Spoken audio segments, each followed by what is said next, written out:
You will not be having an idiot like Simon Ekpa sitting in Finland with a wife from who is white from Finland telling Nigerians what to do. It is because the politicians in our part of the country have failed our people and failed themselves that imbeciles like Simon Ekpa will be doing what they are doing, and people are even noticing them. So I do think, having said everything about sit at home that I find disagreeable, it should also teach us something. Yes, my people, awkward everyone. Now, but I come again. In case you put zikita abo maka all this sabo, all one in this sabo I can't you put today.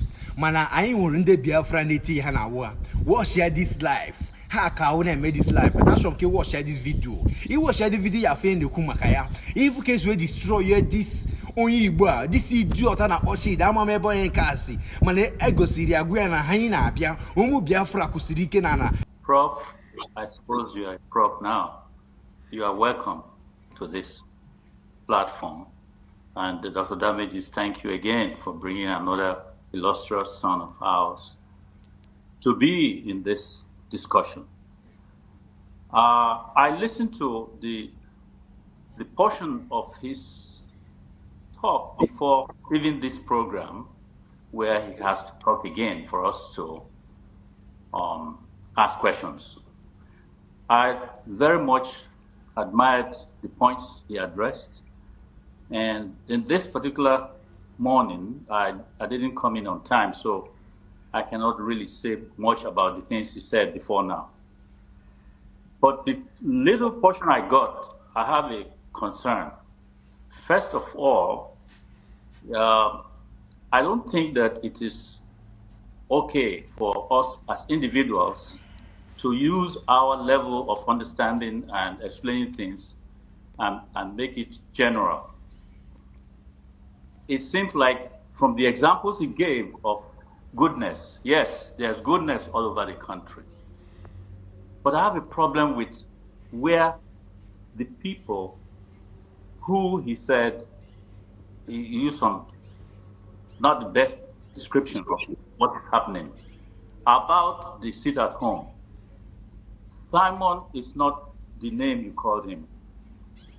Simon is someone who is taking a risk for his people, just like Nnamdi Kanu did. Now, we know that elites from Igbo land, many of you are comfortable enough not to want a change for a free Biafra. Because in Nigeria, you have a name, and you will still have your name continuing. Now, not buying into Biafra because there's one silly or one whatever name you called Simon, doesn't it present you as someone who cares about your people? It's you that you are defending in describing Simon the way you did. Now, this sit at home, I can assure you that our people know the reason behind it, and they want Nnamdi Kanu out of that jail before they can stop sitting at home. But many of you are buying the narrative that is out of fear. It's not out of fear. We are sick and tired. Before this time, we are being killed. We are still being killed. The people you now see as having died from sit at home is not caused by Simon Ekpa. It is what Nigeria wants so that they can kill more. And when it happens, they use the opportunity. So I can tell you, the Igbos are one of the most friendly and reasonable people in Nigeria. I'm not saying others are not. Look at what happened to us during the war. Immediately after the war, we saw we couldn't fight anymore. We dropped our tools and heartily went into Nigeria, went everywhere and resettled. The people laughed at our women because they didn't have the best clothes to wear to show up. They laughed at us. Someone like Umezuoke carried yam on his head to sell. We quickly bounced back into life in Nigeria. Of course, we thought the war had ended, but we can see now that it did not end. So this blaming of the ones that are suffering, blaming of those who have put everything aside. I want to please let me finish, because there's a way I want to put what I'm trying to say. Every time the Igbos are blamed, ihe ha niile na-eme ụgana ụmụ Igbo bụkwa nsogbu anyị o ọkwado ụmụ Igbo bụ nsogbu anyị asụrụ m ka ị na-ene ihe onye a na-ekwu mma na-ewepụta ya nwayọ by nwayọ ka na-afụ ka o si aga mana na this guy need ka visit ya because onye ọbụla kwuru ihe ọjọọ nke ọbụla ihe Biafra nọ onye a need ime visit because onye emekata were aka gị wee mebie ihe ụmụ Igbo mebere kemgbe many years and Nnamdi Kanu ha si nye ya unu na-abịakwa na-etikwa ọgbaghara n'ihe anyị na-eme na-abịa na like ị na-emebi ndị ọzọ na-achọ ịba ihe Biafra.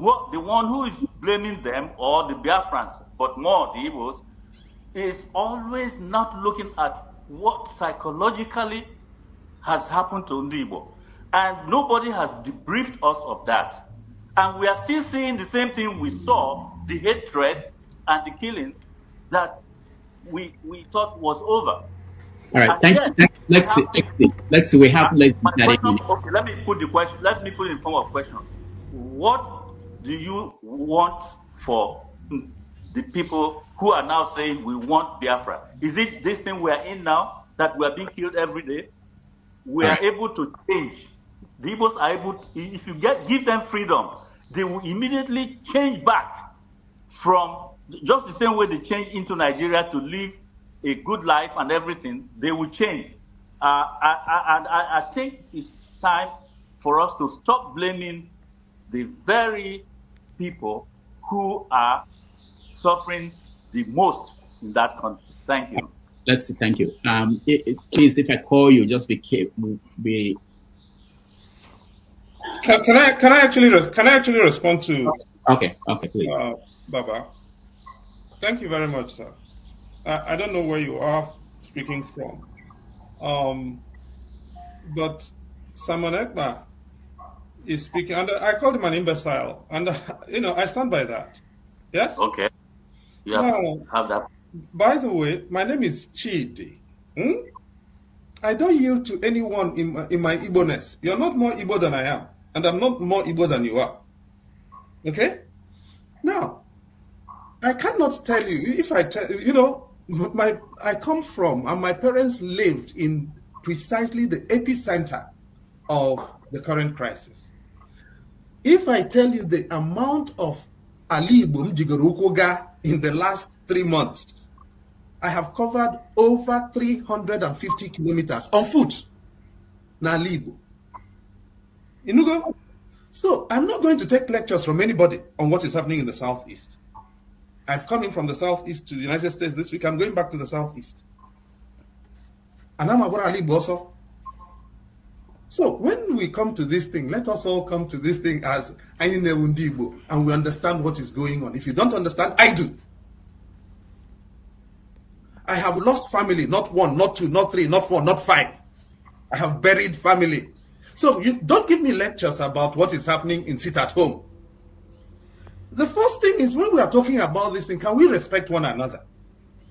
Simon Ekpa cannot be sitting and sleeping with a white woman in Finland, and you are telling me that he is what to you? If he is that to you, please, I will respect you and what he is to you. But when I am burying my people, my family, my blood, because of his irresponsibility, and you are giving me lectures, I'll take exception to that. I've listened to you in dignity and respect. But I do think on this matter, I know a lot more than you do. I respect your age because you're older than me. But I swear, I know a lot more than you do on this particular subject matter, and I will not yield to you when you try to give me lectures on this matter. I will end there. All right. Thank you. Let's see.